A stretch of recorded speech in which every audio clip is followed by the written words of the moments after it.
अभी 2:58 है. We will start at 3 o'clock sharp.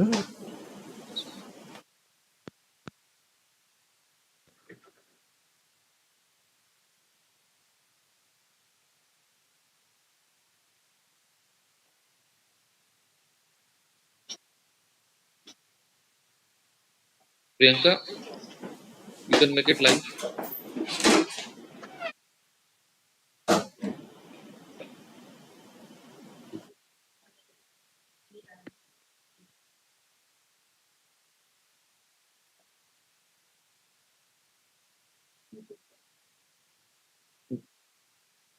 आप लैग स्क्रीन नहीं दिख रहा है, ब्लैंक आ रहा है.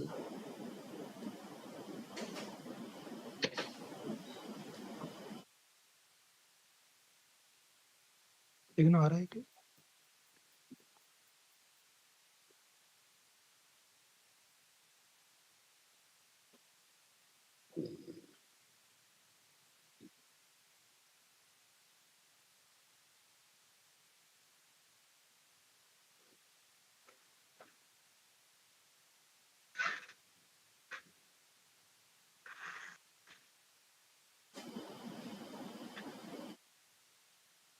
Good afternoon, Ajay.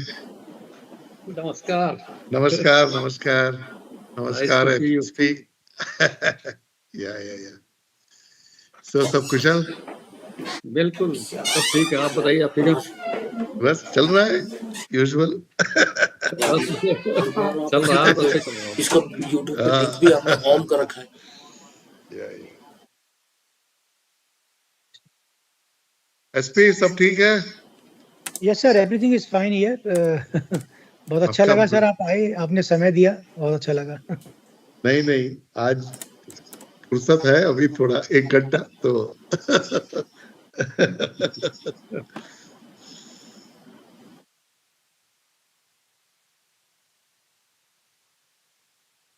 ऑडियो नहीं जा रही.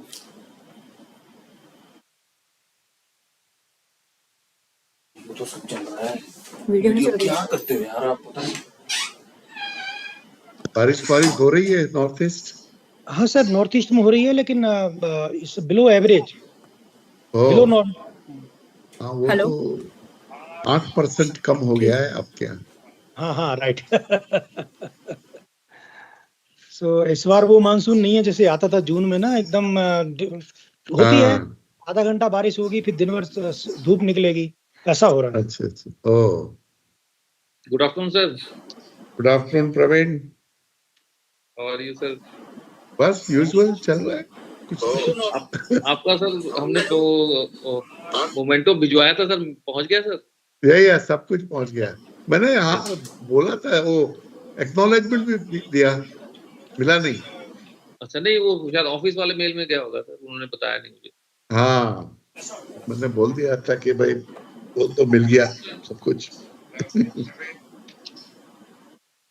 Just small hiccup sir, YouTube actually video is not coming, so just give me 1-2 minutes sir. Yeah. I have no problem. It's Ajay's problem. Live streaming video, only audio is going, video is not coming. Oh. Just But आपके यहाँ तो ये बड़ा routine है ना? You are doing many things. yes sir, we are doing it. First time. Yeah. All our videos are recorded, they are hosted in website through this channel. Yeah. No, that we should do.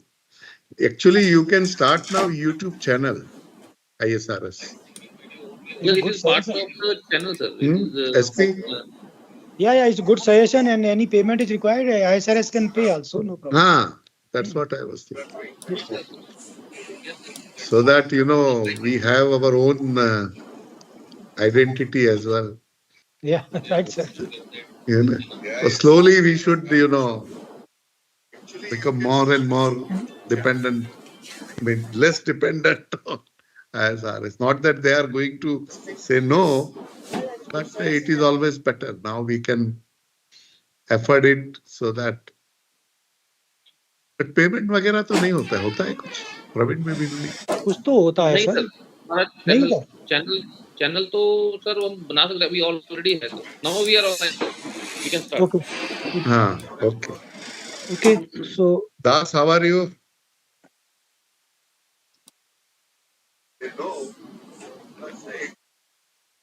Praveen, shall I start now? Yes, sir. Okay, good afternoon to everyone present here online. Today, as you are aware, that we are celebrating the World Environmental Day, which was actually on 5th June, but today we are celebrating. I, on behalf of Indian Society of Remote Sensing Executive Council, take this privilege to welcome you all.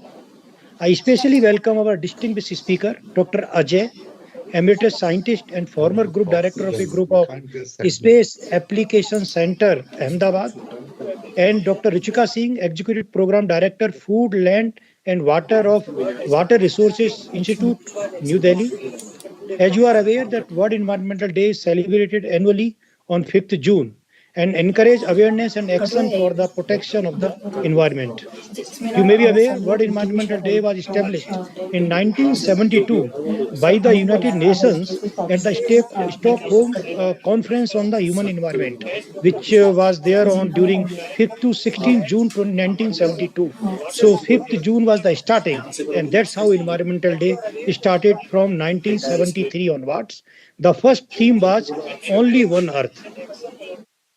Our environment is a complex, interconnected web of life that sustains us all, from the air we breathe, to the water we drink, to the soil that grows our food, and to the forests that regulate our climate. Every aspect of our existence is tied up with the health of our planet and environment. Yet, human activities have significantly impacted our environment, leading to climate change, deforestation, pollution, and loss of biodiversity.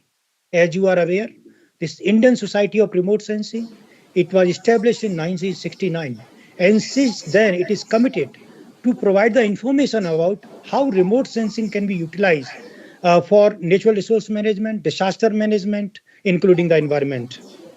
In the face of these challenges, remote sensing technology emerges as a powerful tool for environment monitoring and management. Remote sensing involves the use of satellite, aircraft, and nowadays drone equipped with sensors to collect about the Earth's surface. This technology allows us to observe, measure, and analyze the environment condition on a global scale, providing critical insights that inform policy and decision-making process. One of the most significant contributions to remote sensing is in the monitoring of not only the environment but climate change, which is also very, very important. If you look at the sector-wise, in agriculture, remote sensing technology is revolutionizing the way we manage our resource of agriculture by analyzing the data on the soil health, crop conditions, weather pattern, etc. Additionally, remote sensing indispensable in disaster management, natural disasters such as hurricanes, cyclones, floods, landslide, earthquake damage assessment. Everywhere remote sensing is used. As we celebrate Environmental Day, let us recognize the invaluable contribution of remote sensing technology in our efforts to protect and preserve our environment. So, it is very apt that Indian Society of Remote Sensing should celebrate the Environmental Day. And this year theme is basically land restoration, desertification, and drought resilience. And today we have very eminent speaker on this theme. First, we have Dr. Ajay, who is the emeritus scientist of ISRO and former group director of Space Application Center of a group of Indian Space Research Organization. Sir, it is our honor and privilege to invite you and to have you here to deliver a talk on desertification. I request Dr. Praveen to kindly read his biodata. Thank you, sir. Yeah. Yeah. So, thank you, Dr. S.P. Agrawal, our Honorable President, for the brief introduction about the World Environment Day and our Indian Society of Remote Sensing. So, first speaker for today's popular talk is Dr. Ajay. Dr. Ajay has served ISRO for more than 4 decades in various capacities, including Group Director, Project Director, Professor, and Emeritus Scientist. Dr. Ajay is an internationally recognized scientist for his pioneering work on the applications of space technology for societal benefits, and he has been responsible in ISRO for developing the space-based techniques for sustainable land and water management, land use planning, and to address some of the important issues related to the environment, including the major issue of land degradation, desertification, coastal environment, and Himalayan glaciers. He has been the expert member among the United Nations and the European Commission on the issues related to desertification and land degradation. Dr. Ajay is recipient of very prestigious awards such as UNCCD Geo Aldrin Prize 2021, National Geomatics Award for Excellence 2020, Bhaskara Award in 2017, William Dixon Award in 2016, and ISRO's Team Excellence Award in 2008, and National Remote Sensing Award in 1997, and Dhiru Morarji Memorial Prize in 1998. Dr. Ajay is a fellow of National Academy of Science, and he has been president of Earth System Science and this 100th Indian Science Congress, which was organized. He is the editor of Current Science, one of the most popular scientific journal in the scientific community in India, and he has more than 400 publications and authored 38 books.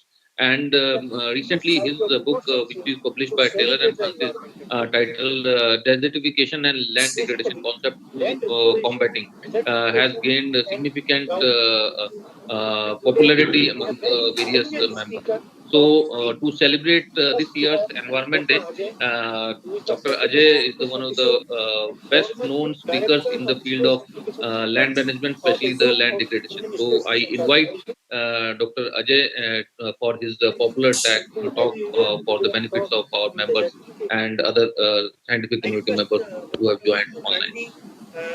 Sir. Thank you, Dr. Praveen, for giving my nice introduction.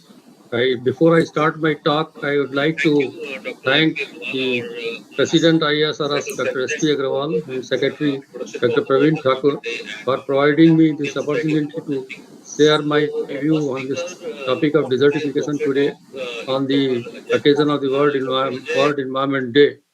So I would like to start my let me share these slides. Yes. Recognized scientist for his pioneering work on the applications of space technology for societal benefit, and he has been responsible for developing the space-based techniques for land and Before I start my technical presentation, I would like to say that desertification and land degradation, these are one of the most serious issues, one of the most serious environmental and social issues which the world is facing today at present.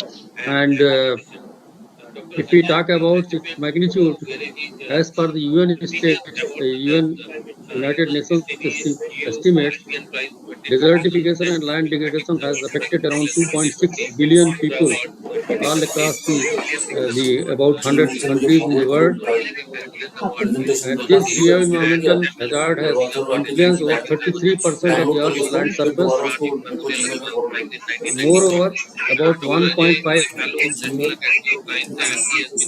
inhibit and depend on land degradation, on degraded land, thereby further exacerbating condition of the land. If we see in India, India has about 69% of geographic area under dry land, and out of that, 25% area is facing the problem of desertification. So you can imagine the problem, magnitude of the problem at global level, and as far and also for our own country. Before I start my technical presentation, I would like to clear one or two misconceptions which usually people have about desertification. See, desertification is not the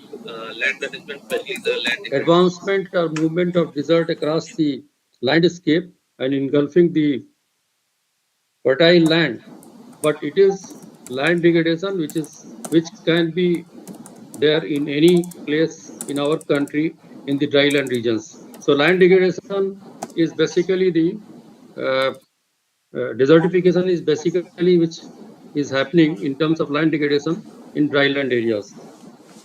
The term desertification was first used in 1927 by Mr. Lavaoudin while he was describing the severely grazed land in Tunisia. And after that, in 1948, again this term was remembered. French botanist, that is Abreville, he used this term while describing how the tropical forest regions in Africa were being transformed into desert-like regions.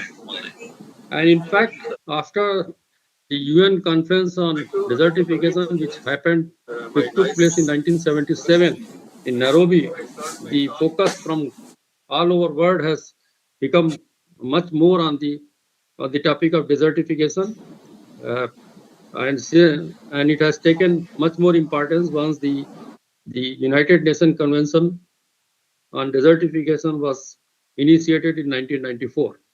So now coming to the definition of desertification and land degradation, there are many definition of land degradation, but the most accepted definition is given by Excuse me, sir. Sir, are you presenting your presentation or? Yeah, yes. Because yes. we cannot see on this. But slides are visible or not? No, not visible. You can share entire screen. Oh, let me again try. I thought it is visible. No, no, sir.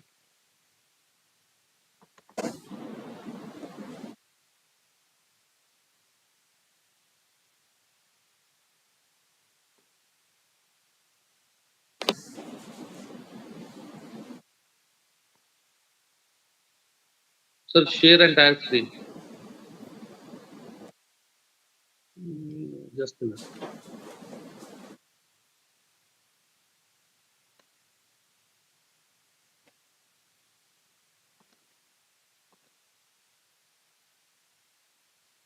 It start coming.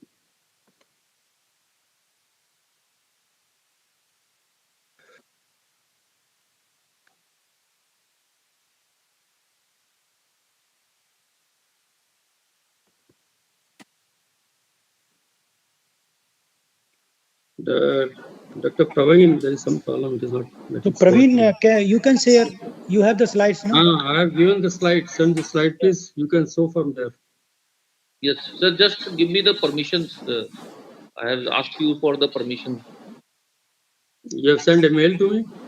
Yes, the message must have come to. I need the permission to download because it is in Office. Otherwise, in the share content, you can put this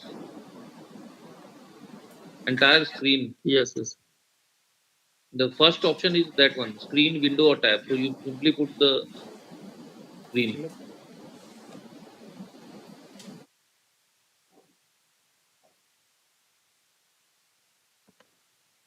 Entire screen I have put, but then the presentation is not getting loaded yet.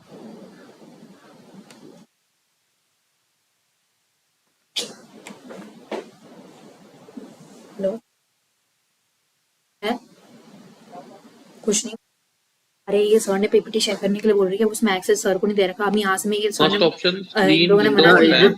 Is it now coming? दो screen यहाँ already share Presentation होगी तो Yes, sir sir. पे Now access it नहीं is था coming, sir. इसलिए Your मुझे बोल screen रहा है is कि तुम क्या visible now. करते हो Just ये वो switch सब to this your PPT mode. Just show your PPT mode, sir. है We are able to see your screen. अरे पीपीटी उसने हमें शेयर कर रही थी ना Yeah, तो yeah. सर ने Yes, इसको just बोल रहा yes, open. तो उसने कहा होगा तो अब मैं यहाँ से शेयर नहीं कर सर ने Your आज presentation. उन्होंने बोला कि क्या बोलते हैं यहाँ I से am शेयर not मत able to करना see here. हाँ कि यहाँ पे ऑलरेडी दो स्क्रीन चल रही है यहाँ से तो Presentation. फिर Yes, sir. वरना Open पूरा the कर्सर वगैरह presentation. दिखेगा पूरा Yes, now तो it मैंने is सर को visible. बोला कि सर आप उससे कर लो तो अब सर पे एक्सेस नहीं था Presentation. जो Is it सर ने visible now? जो अजय Yes, सर ने visible, पीपीटी sir. शेयर कर Just रखी make है it full screen. Is it okay now? Yes, sir. Yes, It is sir. okay. Yes, yes. अब बोल रहा You are able to see the slide?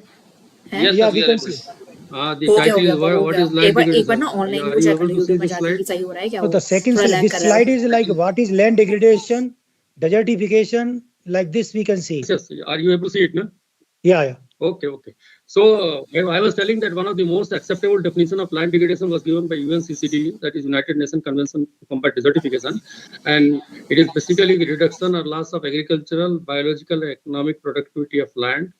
And the another definition, which is become also very popular, is given by the FAO, which says that it is reduction in the capacity of land to provide ecosystem goods and services. They have brought the concept of the ecosystem goods and services. And if we talk about desertification, actually desertification is basically a special case of land degradation. So any land degradation which is taking place in dry land area is called as desertification. If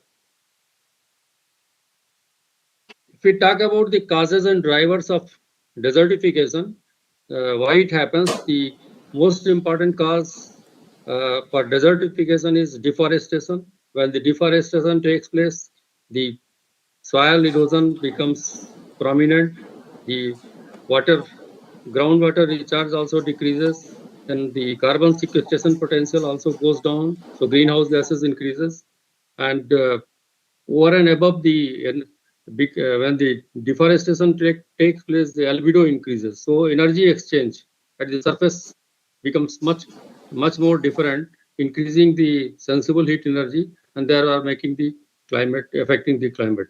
The second important cause of land degradation is land cover change. Many times we have seen that people go for change in land use, land cover.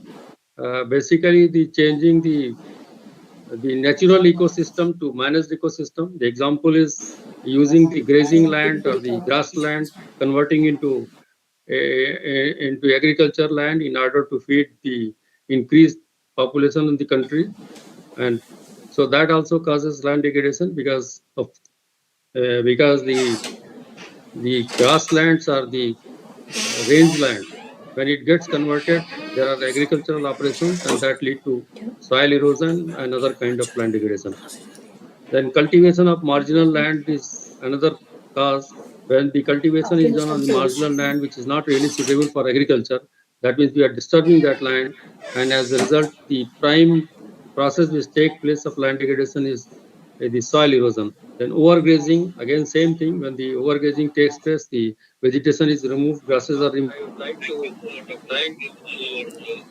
soil gets disturbed, soil erosion starts taking place, and then the wrong agriculture management practices when adopted that also lead to land degradation. For example, the excessive use of irrigation leads to waterlogging or salinization. Similarly, the use of the tillage operation also leads to land degradation, primarily the soil erosion.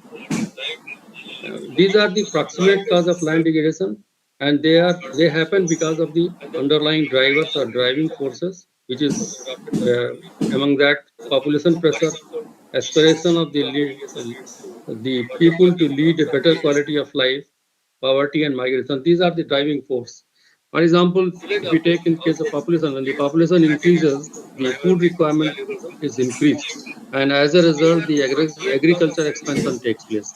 Agriculture expansion means conversion of the natural ecosystem like forest or the grassland or the rangeland into agriculture, that is the managed agriculture, managed ecosystem, and that leads to land degradation.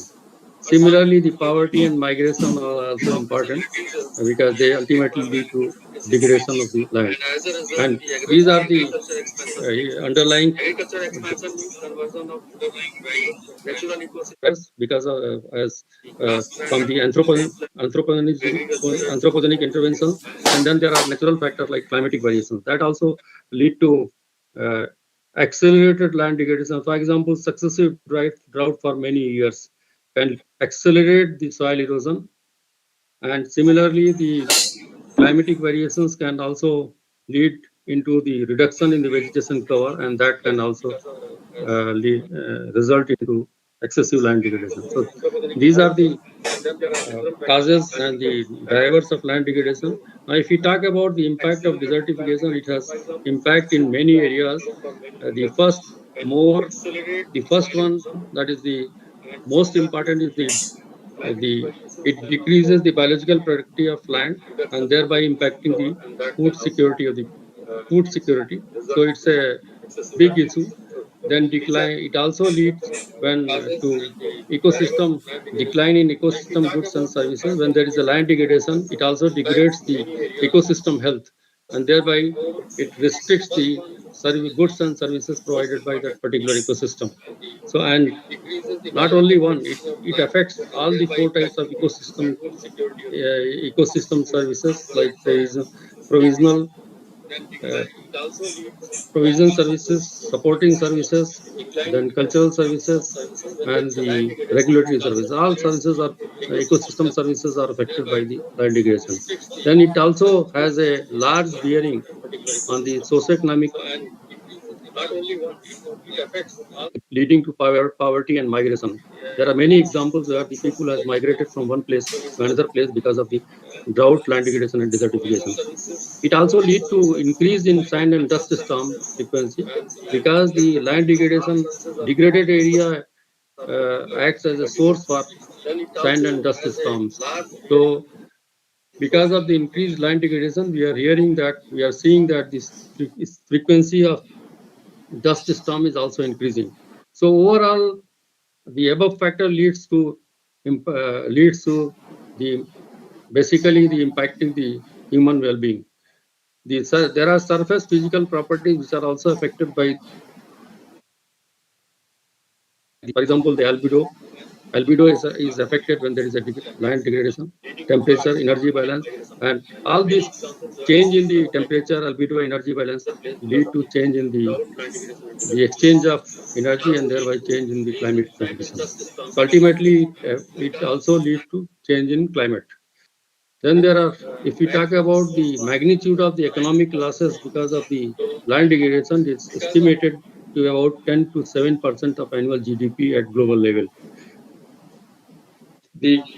Not only this, the land degradation and desertification has led to collapse of some of the ancient civilization. One example I would like to quote here, that is the first empire, that is the Akkadian Empire, which was in the southern Mesopotamia, presently, which is a part of Syria and Turkey and Iraq. The civilization existed starting from 4200 BC, and within 100 years of its growth, in it collapsed because of the continuous drought, land degradation, and desertification. So there are many examples of this kind of collapse of ancient civilization because of the drought, desertification, and land degradation. If we talk about the major processes of land degradation, they are soil erosion, then vegetal degradation, salinization, alkalization, waterlogging, soil sealing, and urbanization, mass movement, cross shattering, nutrient depletion, and then man-made like mining, brick kiln, etc. The most important one is the soil erosion because of water and wind. According to a global estimates, about 1,094 million hectares of land is undergoing the process of soil erosion.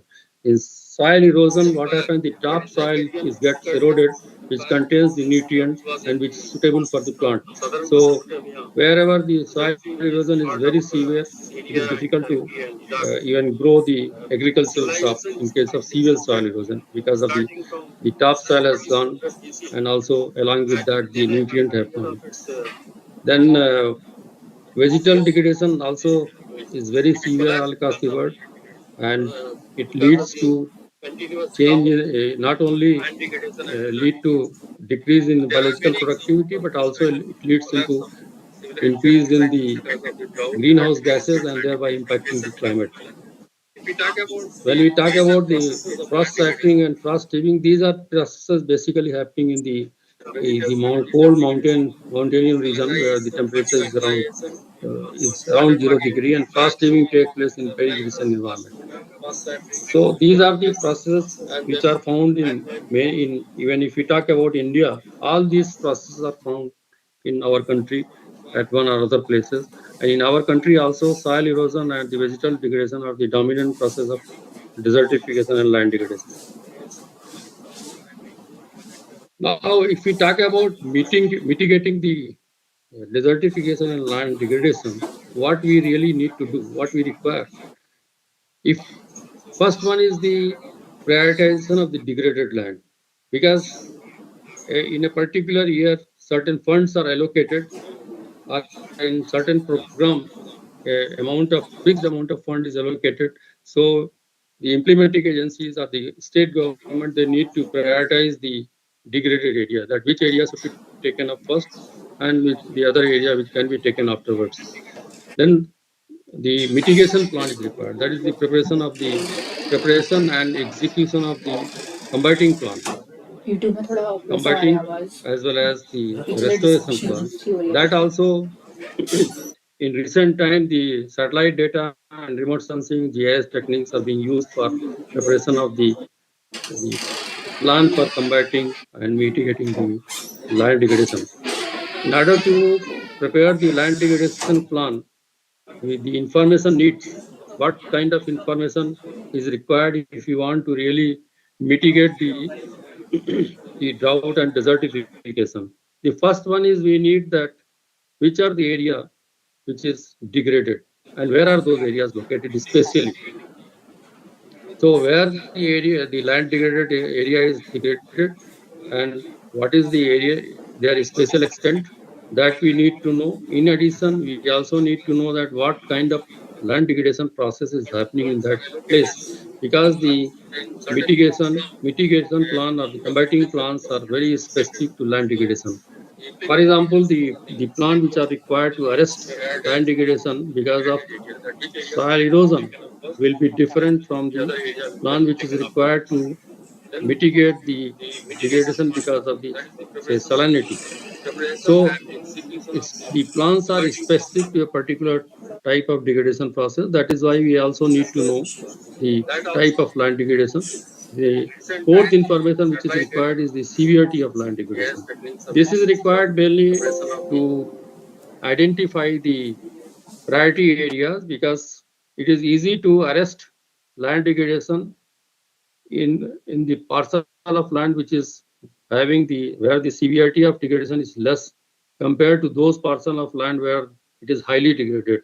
The effort and money is less in case of the area where this severity is very less. So that is why this information is required to prioritize the area which can be taken up first. The answer to these all these questions is what we require is a map depicting the appropriate these information on an appropriate scale. The methods which are available for making this map can be is field survey based on the field survey and EO satellite on the Earth observation satellite. We know that fields time. So during last almost 20 years, the remote sensing data is being extensively used to prepare the map for land degradation and also to make the mitigation plan. There are two kinds of methods available for making the land degradation map as well as also its monitoring. The first one is indirect method, which is based on indicator. We use certain indicator, and based on that indicator, using certain benchmark, we tell that this area is undergoing the process of land degradation or not. Second one is the directly mapping the processes of land degradation.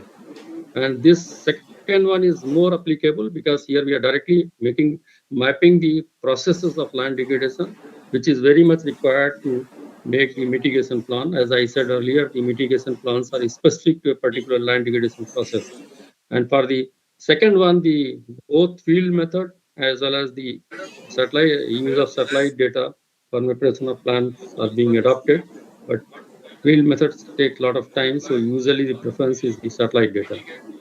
The indicators which are used in the first method for identifying the area under desertification or land degradation is land cover change, net primary productivity or the land productivity dynamics, and soil organic carbon stock, change in vegetation cover and species composition. The first three in this are the indicators which are being currently used by UNCCD to identify the land degradation area. But as I said earlier, the indicator-based method does not provide the information on the processes which are taking place. So it is difficult to make the mitigation plan based on these maps. Now I would like to take few minutes to tell how the satellite data is being used to identify these different land degradation or desertification processes and map them on a particular scale. As I said, the most important one is the water erosion, and you can see you can yourself see here.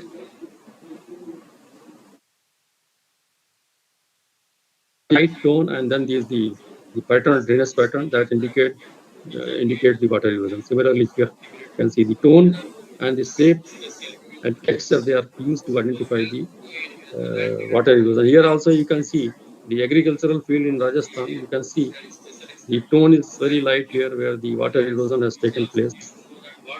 So this is how the water erosion is identified. Then vegetal degradation is also very clearly, it can be picked up from satellite data. It's basically the scrub land. Vegetal degradation is scrub land. You can see here the good vegetation is here.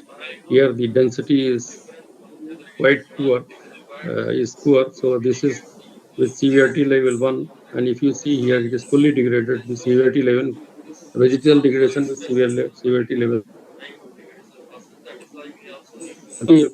Example from Amazon forest, you can see very clearly this the land where the forest has been removed. Then salinity here also very clearly seen on the satellite image. You see the very bright patches of salt affected land, and these are the area which is affected by the wind erosion. Apart from Rajasthan, you can see the sand dunes, interdunal depressions, interdunal vegetation. Then the man-made land degradation is mainly the mining. You can see the copper. This is example from Arizona, USA, the copper mining, and you can see that they are very clearly picked up on the satellite image. This example is the quarrying of the sandstone in Pali district of Rajasthan, and you can see in agricultural area the quarrying is going on, which is really very harmful to the environment, because loss of not only the land is lost, agricultural land, and a lot of dust is created. So you can see that it is very clearly picked up here. Then this is the methodology for mapping and monitoring of land degradation using remote sensing data. I will not go into the details because of the lack of the time, but this is being operationally done, and using this methodology, India I will say that India was one of the first country to make the land degradation and desertification map of its country, and that was recognized by United Nations. The effort of India in becoming one of the first few countries to prepare the land degradation map in order to mitigation plan, which is really required for making the mitigation plan for combating, mitigating the land degradation. And as per this map, about 1/4 of Indian geographic area is undergoing the process of desertification. Now I will show you a few slides on monitoring of land degradation. This is you can see these circles, especially if you see this circle here. It is red tone, which is vegetation in 1991. Large area was vegetation, and then slowly it has disappeared. So very heavy vegetal degradation has taken place here. Here also you can see. And if you see this area, here the water erosion has taken place from 1991 to this is 2000. So one can see that what kind of changes in land degradation status has taken place. Using the same method, this is the map of land degradation for the same area, and you can see here the water erosion has increased, then vegetal degradation has also slightly increased, but the mining and quarrying has increased substantially, and similarly the settlement is increased substantially. So these are that is how we monitor the land degradation over a period of time using satellite data. This is another example for Karnataka. You can see in these circles, you can see this color, this particular color, purple color. This is the water erosion and how this area has increased. From here to here, you can see the area has increased. Water erosion has increased, and then the salinity also to some extent has increased. The third example is from the along the Chambal River of Morena, where the water erosion, because has really led into the ravines which has been there for maybe for a long time. And the satellite data 1994 and 2009, you can see that a lot of reclamation has taken place, reclamation of the ravines for agriculture. It has taken in this area. If you see this here, the entire area is reclaimed. Here also it was reclaimed, but in between. So during this time period, a lot of reclamation has taken place. That is the positive sign. So this also shows the positive development which has been taking place. Now coming to the third part of my lecture, maybe I can take another 5 minutes, Dr. Yes, sir. 5 minutes. So methods for mitigating land degradation. The most, I will say, the mother of treatment of land degradation and desertification is the increasing vegetation cover. If you increase the vegetation cover, it also controls the soil erosion, and it also leads into the increase in the groundwater recharge. So this is one of the most important things. Then the soil and moisture conservation, which requires contour bunding, contour trenching. Then here you can see the drainage line treatment. These are all required for the soil and moisture conservation. You can see here the contour trenching, here the drainage line treatment. And then the third one is the terrace farming. This is also used for the conserving the moisture in the undulating terrain. And following the optimum land use, then the rainwater harvesting is another very important in order to for the recharge of groundwater and also to increase this availability of surface water for as also for human consumption. So there are check dams and stop dams, which then the farm ponds, which are used for rainwater harvesting. And then one example is shown here for the stabilization of sand dunes. There are specific mitigation measures required for specific land degradation processes. For example, in case of the wind erosion, windbreakers, shelter belts, agroforestry, silviculture, these are the treatments which are commonly used for arresting recovering the land degraded because of the wind erosion. Similarly, there are specific methods for arresting or mitigating the other degradation process like waterlogging, salinity, alkalinity, etc. Just to mention that mitigation plans are also prepared using satellite data, which in fact the mitigation plan requires the information on the land use, the terrain condition, hydrogeomorphology and soil, which is all prepared by land from satellite data. It is being operational. It is operational.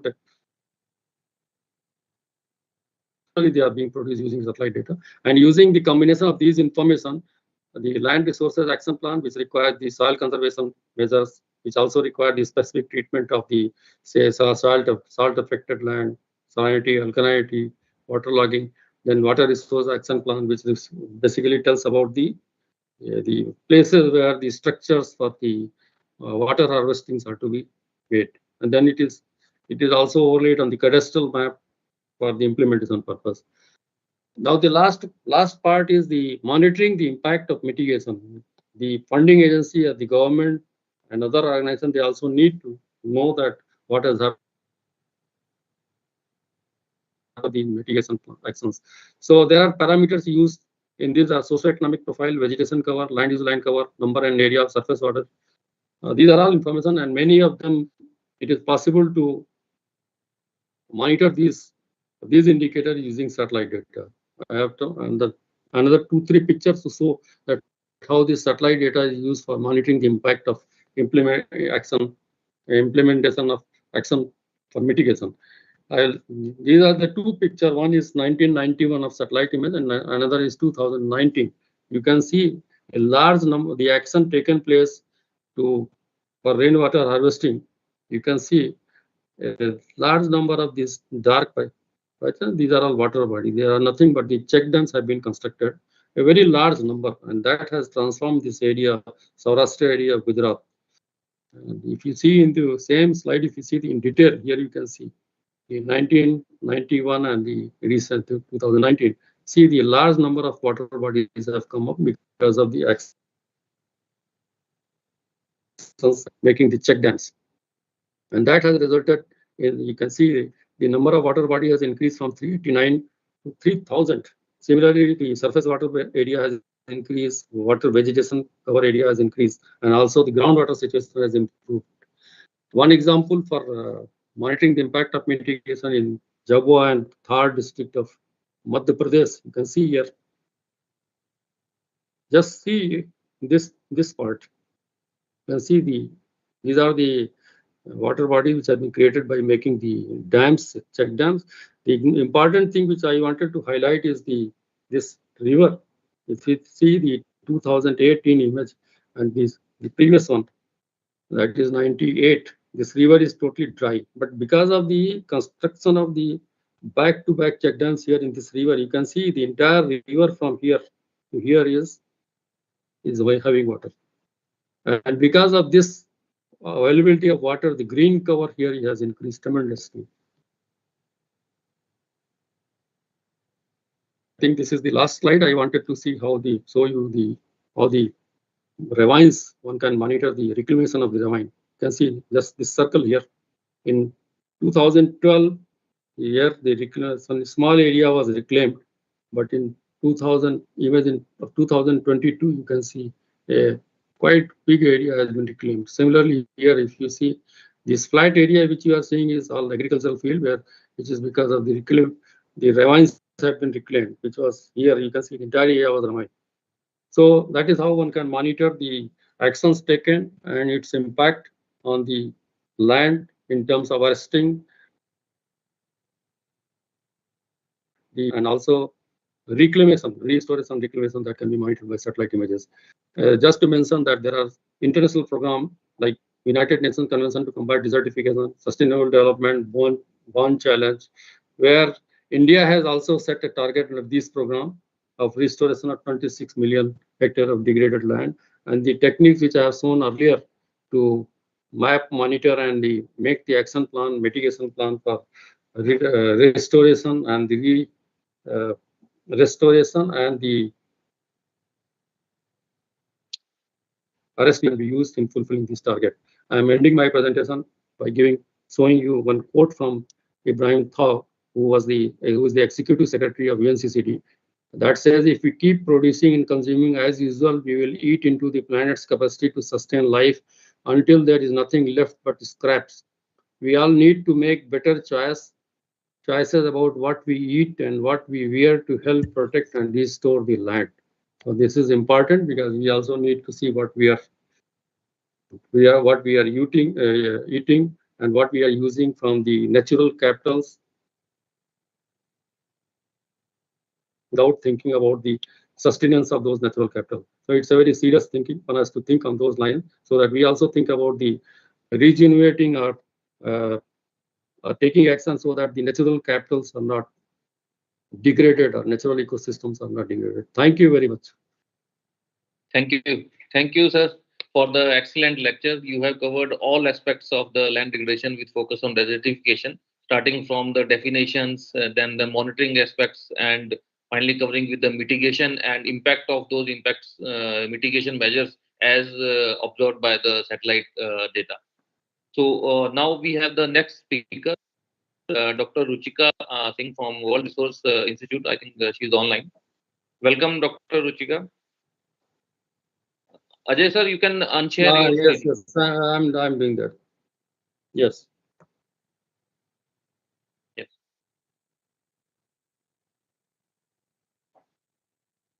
Yes, Dr. Ruchika, you're online. Yes, Dr. Thakur. Yes. So we welcome Dr. Ruchika for the second talk. So before starting, I'll just read the brief CV of Dr. Ruchika. Dr. Ruchika Singh is Executive Program Director of Food, Land and Water at WRI India, with more than 2 decades of experience in working on the environmental and development issues, providing leadership and building programs. At WRI India, she provides overall strategic direction on how to transform India's transition towards the sustainable food and land use systems, with focus on strengthening the food systems. The program focuses on three key pillars of the work around produce, protect, and restore, and reduce, which includes the landscape restoration, food loss and waste, and sustainable agriculture.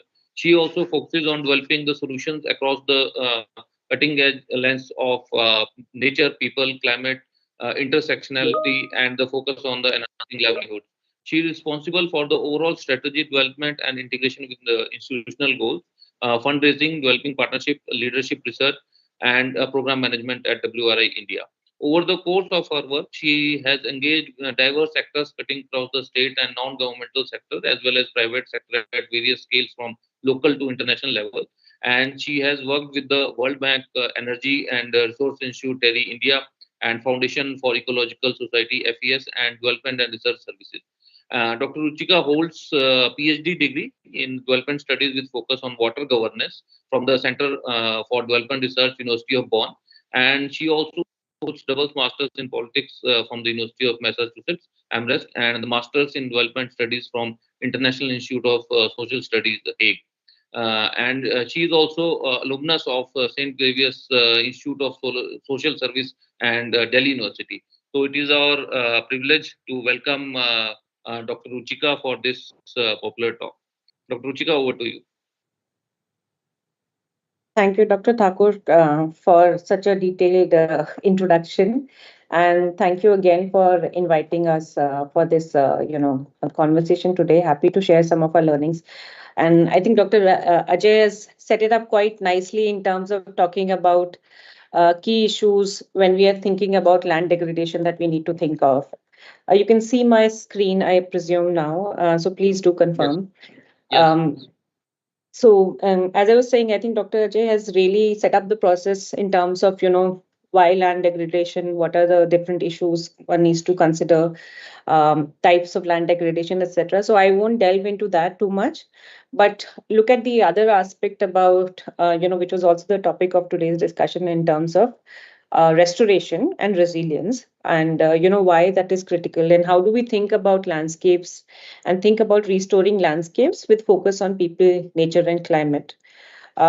Just in terms of the context, and this is known to most. As far as India's landscapes and people are concerned, we are the 10th most forested country in the world.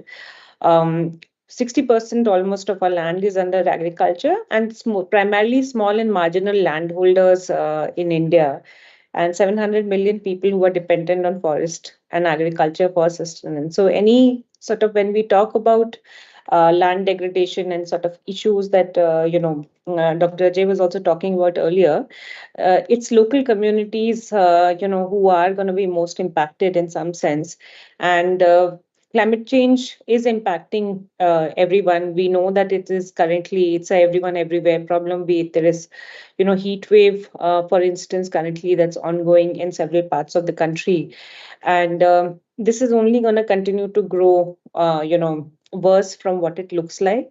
And there is also risk to food and land use systems because of that. Our agricultural land is degraded, the forest areas within that, the quality of forests is degrading. South Asia, if we look at the IPCC report, talks about there may be a global rise in temperature. If it is between 1 and 4 degrees Celsius, there will be decline in yields that may happen, which would also mean the production systems could be impacted. And that's where thinking about the role of remote sensing, but also thinking about land management in general, and what are the different aspects we have to consider becomes critical in a continuum, all with focus specifically when we talk about restoration, but also agriculture or any aspects. It is the starting point is always people. How do we think about local communities, people, what their priorities are, because they are the ones who are going to be most impacted when we are thinking about the climate risk, for instance, and the vulnerability that is there. So how do we sort of build strategies that can help in building resilience for local communities become critical, and that's where there's a lot of role that data remote sensing sort of applications play when they are used in context of the larger other sort of aspects around, because remote sensing can help us with some of the biophysical aspects, but we also need to look at social aspects, look at, economics, finance, and how all of that comes together. And, and that's why the reason it becomes critical to look at why, and becomes critical to actually focus on landscapes, because a landscape approach, which is primarily an area-based approach, where there is focus on in a landscape how conservation sort of priorities and developmental priorities come together. Thinking through a landscape approach helps one to also think about what are the potential trade-offs if we are thinking about one intervention, for instance, the other. And here on the screen, you are seeing a picture of a very, just, as an example of a landscape. And there will be very different priorities that may be in a particular area. And thinking about all of these priorities together, and I'll give one example later of how we've done it through, planning as well, is very, very critical, so that we can think about the trade-offs and also plan for different some of these aspects together. And it's critical to restore productivity and function to landscapes. We know that our current vision, we have to talk about what our vision for the future looks like. Currently, what you see on the left is, there are aspects where there's a lot of degraded land. There are areas where there's already conserved forest or open natural ecosystems or common lands. There's an area where food production or agroforestry is happening. But in 2050, we really want to go towards, more responsible food production. More responsible, which basically means we are intensifying production in some areas, but we are also restoring some of the degraded lands into production, where because of salinity or whatever different sort of aspects, it's not been possible to actually use some of those land, or restore into conservation. I mean, and conservation could be for commons, forests, open natural ecosystem, or these could be mixed systems, and with a large focus that avoid deforestation and change in land use. So there can be different how we get towards these vision of for 2050, and that's where a landscape approach can play a role, because we know that in the Indian context, as I said, highly biodiverse country, eighth most, but we also have dependence on agriculture. And when we think about restoration for different land use and ownerships, it looks very different in local contexts. Here you see some examples, for instance, protection of natural forests, or how we think about more sustainable or resource efficient agriculture to restore lands, private agricultural lands, or natural regeneration itself, or protecting grasslands and savannas, or riparian restoration. So very, very different examples, and restoration would look different in different contexts based on different land use, ownership, and how we sort of pull all of this together becomes critical, because restoration can have multiple benefits. And here, and I won't read out the slide, but I mean, at a high level, I mean, there is data that indicates that it can help in mitigating climate change, improves air, water quality, helps in creating rural jobs and livelihoods. Of course, also helps in sort of, so many recreational opportunities, etc., and can be mapped to several of the sustainable development goals itself. And restoration can be done with multiple entry points. It depends on what we want to do it with. So different projects or project developers some may want to do restoration. So that's why how one does restoration planning or remote sensing gets applied would also depend on what the entry point is. In sense, what are we sort of looking for? It could be a very climate focused entry point, but or on food, or on nature, or on people, and all of those sort of, how we look at that collectively becomes important to consider. I'll share some examples, and this is one from the Restoration Opportunities Atlas that we developed few years back. Dr. Roy already, Ajay mentioned that, India has made several commitments like under the NDC, the Paris, the Bond Challenge, etc., and how we sort of restore what is the opportunity for restoration in the country is one of the things that we had looked at a few years back. So the India Atlas is publicly available, and this is something which we did with data support from several partners. University of Hyderabad with Dr. Roy and others, IUCN, Land Conflict Watch, and the Bharati Institute of Public Policy, Indian School of Business. And essentially what the Atlas at the national level identifies is it has multiple layers, which you can see on the left, for instance, on restoration opportunity, where is the potential to increase tree cover. So it's not looking, it's looking at opportunity to increase tree cover rather than looking at degradation.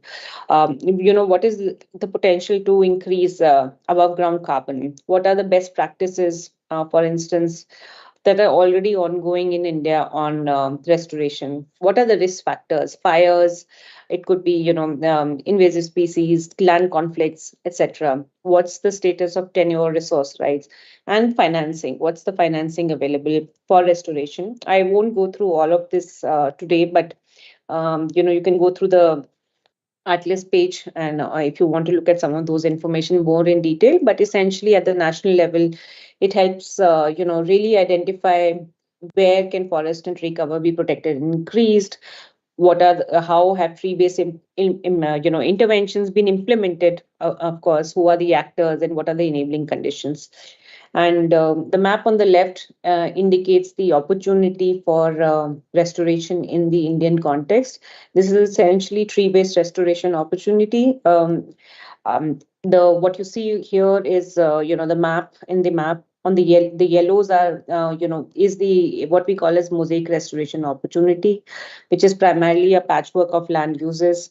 The blues are, how can you reduce forest fragmentation in forest areas, and the green is, good forests that can be protected, and the whites are those which are excluded. In India, overall, there is a huge opportunity and potential for restoration, which can, if implemented, can lead to 3 to 4.3 gigaton additional above ground carbon sequestration by 2040. So, at a national level, data can help plan, and the Atlas helps sort of prioritize which regions, states, districts to go if you want to think about restoration. Although we don't recommend using using this to implement, because this doesn't identify interventions that are possible. And I'll show you another example of how from an Atlas we then did more detailed planning to identify which kind of implementation interventions are possible. But before getting into that, India has commitments. The Atlas helps in identifying what the priority areas, states, regions could be. India also has several enabling policies that speak to it. We were the first country to identify, to come up with a national agroforestry policy in 2014, and there have been several submissions that have been come up as part of that. So we looked at some of this analysis in terms of, what are the different monetary and non-monetary incentives for trees outside forest that is available in the country, to really understand if there is so much of an opportunity, how do we sort of take it forward. And one of the learnings for us has been that while there are these incentives, the implementation experience has been suboptimal. So how do we sort of work towards more convergence, better convergence at local district level, to reduce some of the barriers? And implementation experience uneven could be, regulatory barriers, benefit sharing mechanisms, etc. And the paper talks about a lot of this in much more detail. But one of the sort of really motivating things that also does come out is that there are within the policy and schemes, the intended goal for restoration is around, or for trees outside forests, is livelihoods. How do we think about restoring livelihoods for water conservation, for biological diversity, minimizing climate risks, etc. So a lot of focus, the policy intent is on that. So when we think about monitoring, some of these aspects can become important. The map on the left talks a little bit more in terms of the different types of trees outside forest systems that are already available. So there's a lot that's available. There is a policy intent, there is an opportunity.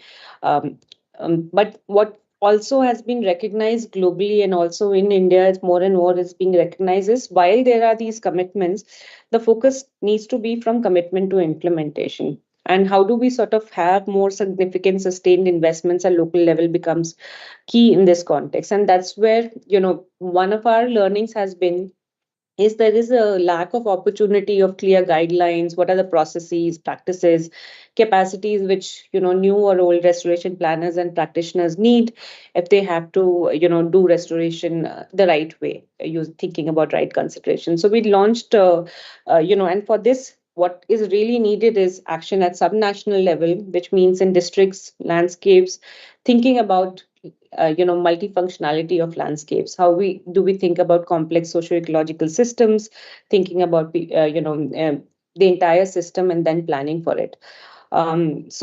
Wanted to share one sort of new guidebook that we've recently launched, which and this is based on our learnings from different WRI offices across the world, including WRI India, but WRI Mexico, Brazil, and the global office, where and the guide really talks about what are the different checklists or considerations that need to for planners and practitioners to consider when they are thinking about restoration. It's highly adaptable, but the guide specifically looks at tree-based restoration. And we've looked at different sort of stages of framework when you are planning for restoration. For instance, scope, design, finance, implement, monitor, and monitor comes out very closely how planners, practitioner need to think about monitoring when they are thinking about restoration as well. All key principles which become very key when we're thinking about successes is around issues around social issues, ecological issues, financial issues.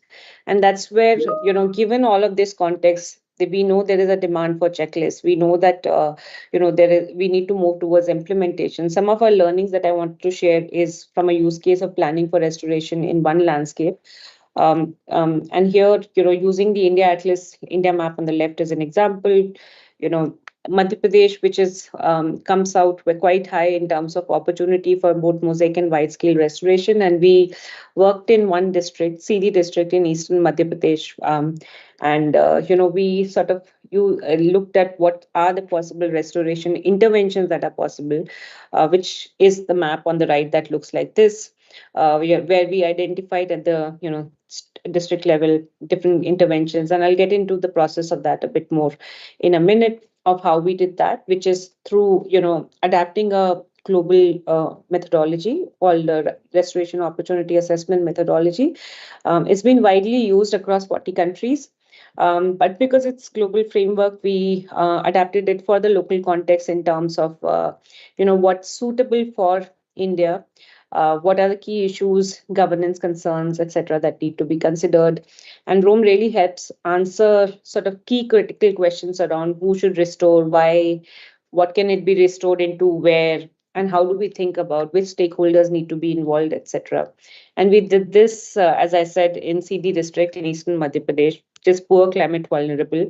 And how can restoration in a district like that, and in a way, CD is an example of a lot more similar regions across the country, where you could plan for an inclusive participatory restoration approach, which can help in sort of building sort of resilience for local communities if done right, improve livelihood opportunities, etc. So what were the sort of additionalities we did?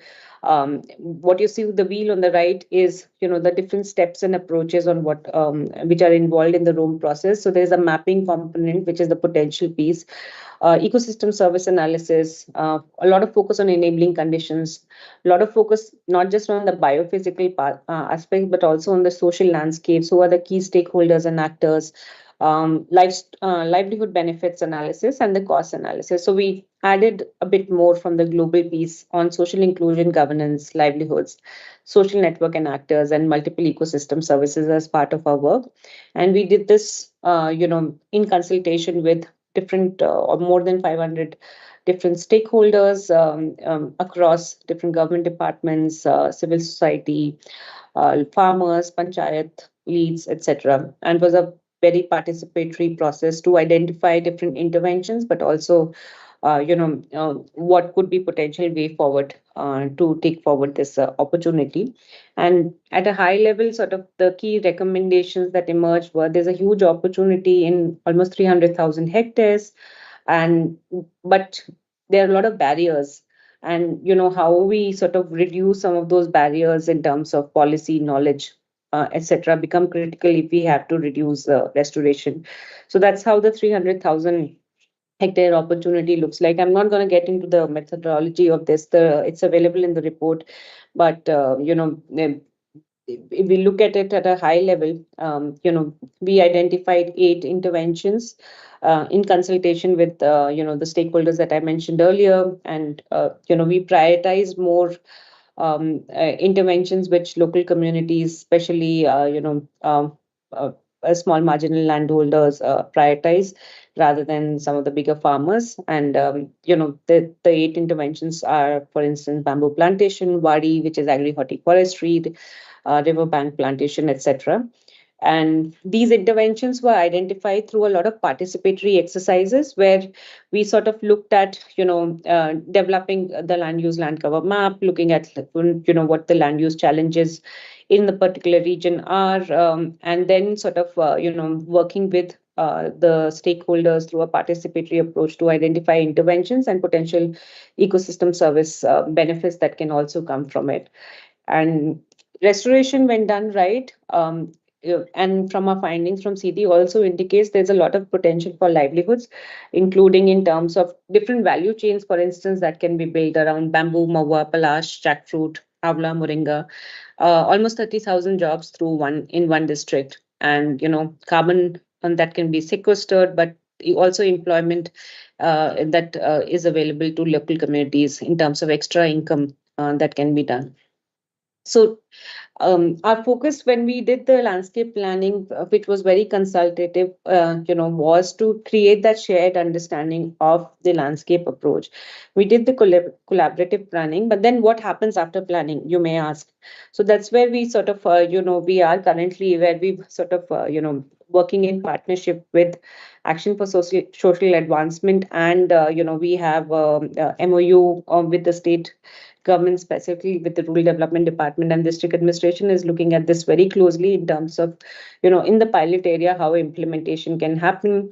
In fact, the pilot area itself of 9,000 hectares was selected in consultation with the District Administration, and we've sort of built a further, based on the high-level report that we developed, we further developed a collaborative implementation plan for the district and an investment plan, because for restoration, one is doing the planning, but you also need to plan for where the financing will come for that. And that's what is currently happening in the region, where with the water as an entry point for implementation, because this is primarily RAFED area of CD. We've been focusing with our partner RASA on both tree-based interventions and sustainable agriculture to take forward some of the learnings that the opportunity assessment of CD indicates. But just restoration for what is always the question that gets asked. So working with farmer producer organizations, and we are working to create the right value chains, a lot of focus on capacity building and participatory monitoring. So far, we've been able to, based on doing this planning, been able to converge about, for every rupee of, for instance, that has come from CSR funding, about 9 rupees from public funding through Manrega, watershed funds, etc. These are some pictures that give a glimpse of how the work that's happening in the district with different communities, a lot of focus on inclusion, working with farmer producer companies. And the big question with restoration, and I think Dr. Ajay also sort of touched on that, and is how do you track progress? And we've been sort of globally, we've sort of looked at there can be different goals for restoration depending on who the sort of actor is, and the guide on the left is what FAO and WRI came out a few years back, which looks at for different goals. For instance, you might restore for food, for water, nutrition, culture, something else. So how do you sort of plan for that? How do you what are the indicators that are needed? So we looked at a lot of all of that. We've now sort of developed a citizen science app, which is going to be publicly available soon, which helps in sort of collecting information, through citizen science or local communities who can also then be more custodians or creates more ownership over the data itself. So, not just use remote sensing, but also use, work with local communities to collect information, creates more accountability on, the kind of work that's happening and how do we sort of create more sustainable outcomes. So, the app and essentially the process itself could lead to those outcomes. And then the data, of course, would be publicly available, what we are doing in CD, for instance. And all of this with the larger focus, and I'll come back to the resilience, point that I was making earlier, is we know that restoration generates many benefits, but, some of the global numbers indicate for every dollar invested in restoration can yield up to 7 to 30 in terms of benefits. But to do that, we really need to sort of work with local communities while we plan for these restoration, also help sort of think about how access to market can be sort of created for restoration, right? And that's where, again, with right planning, if it can be done in the area, and that's where remote sensing has a role, one can also think about how we use some of that data to help some of the businesses to um, create different kind of business opportunities, but also track progress. And I think that's one of the difficult pieces. We are currently sort of looking at how do you track progress of restoration at scale. You could do it in few pilot areas, and if you don't want, only if you want to do through remote sensing and not ground truth, think that becomes even more difficult, specifically if you're looking at biodiversity, for instance, as an example, or carbon. But some of those are sort of pieces we are looking at more closely, and some by the end of this year, we're hoping to come up with some more data on that. And yeah, with that, I'd like to pause and pass it back to Dr. Thakur. Yeah. Thank you. Thank you, Dr. Ruchika, for the excellent talk. You have covered the extensively covering entire country, starting from the baseline data which is provided with the satellite and the thematic information, and combining into the restoration atlas, which is first of its kind in India. And how, once we know what are the areas which can be restored, there are various application what WRI has made. So I thank you for sharing your experience and some of the implementation studies that WRI is doing. So now we have a few questions from our online members. And first question is on the by Dr. Tripna Seth. What are the restoration parameters in case of different forest types? So Dr. Ruchika, you can answer that.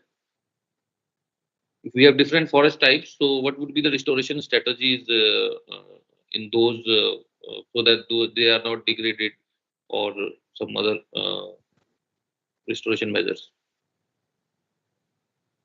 I think it depends on what you're doing restoration for. I mean, if you're looking at a forest area, within forest areas, there are also open forest, dense, moderate. FSI has different classifications. So if we are looking at degradation within that, if you're looking at degradation parameters, it becomes, one would have to do a little bit more analysis to see if the quality of forest, if they are drying, for instance, over time, right? With climate change, we are already seeing some of that happening in some of the forest areas. So there will be different sort of those parameters that would come in, specifically if you're doing some of those analysis to be bring in. And I'm sure Dr. Ajay would have more to say on that from a technical aspect. Actually, I would like to add, because as far as I am not a forester, with common understanding, the different type of area, the forest having different types, I think the regenerations would be the best strategy. Yes, sir. I have one question from my side. When we see this GRACE satellite data and the surface water statistics of India, as you have shown that in Gujarat state, Saurashtra region, there is a lot of water bodies have come up, a lot of greening of the areas happened. So what we have seen from this GRACE and other data sets, the water table and the overall area which we used to have the lesser water, now it is surplus water, and the rainfall pattern has also slightly increased. So is there some direct relationship between the land restoration, more water bodies and more rainfall in that particular area, or it is other factors also, atmospheric factors also, which are responsible? Actually, I have been visiting this area. The image which I showed, Saurashtra, Gujarat. When I used to visit 35 years back, that time in the month of March or February, March, when I used to visit the local people, they were more interested in offering tea, not water. So that was the situation. Water was so scarce. But if we visit now, the water is not a problem in Saurashtra area. If the check dams have come in lakhs because of the positive uh, steps taken by the Gujarat government. So water is there, and because of the water, you must have seen my slide also. Because not only the number of water bodies has increased, the vegetation area has also increased drastically. So both is there, and added over and above the rainfall pattern. If you see the rainfall pattern, rainfall has also increased. So that is also added. All three have contributed to that. But nevertheless, rainfall must have increased. But if the rainwater harvesting, the actions would have not been taken, really the water table would have not come up. Yes. Thank you, sir. So with this, we conclude our World Environment Day program, and we thank both of our esteemed experts and speakers for delivering this talk and sparing their valuable time with us. And now I request Dr. Kundu for the formal vote of thanks. Yeah, thank you, Pravinji. Good evening, everyone. It's truly an honor to thank such eminent personalities on behalf of ISRS in this World Environment Day celebration. First and foremost, our sincere thanks to Dr. Ajay sir, emeritus scientist and former group director at SAG, for your very elaborative and enlightening talk. Sir, you have covered horizontally and vertically the issues of land degradation, desertification, and also ways of mitigation. So thank you, sir, once again for your time and making this program a success through your gracious presence. Our heartfelt thanks are also to Dr. Ruchika Singh, Executive Program Director, Food, Land and Water at WRI India, for addressing different aspects of land restoration and also for addressing the key issues in the process and how it impacts the society as a whole. It was really heartening for us to see how the technology, how the products that we develop gets implemented into the field. Thank you, madam, for your time and also for agreeing to deliver this talk. Today we had the gracious presence of Padma Shri, Honorable Padma Shri Dr. Shailesh Naik sir also. Of course, sir has to leave for some other work, but I thank sir for his presence because his presence itself is encouraging for us. I also thank our President ISRS and Director NISAC, Dr. S.P. Agarwal sir, because he is the force who keeps ISRS rolling, and for his continued support and guidance to plan and execute this program. I also thank Shrat Chandra Das sir for his presence during this program, and especially thank to Praveen Thakurji, Secretary ISRS, for taking the pain of arranging this program. And last, I thank all each and everyone who have been watching this program online in the YouTube channel. Thank you, everyone. Thank you. Yeah. Thank you. Thank you, sir. And for the information of all the members, we will edit this talk, and the final version of this talk will be available in our website in a few days or after 1 week time period for the benefit of all our members. So thank you all for joining today.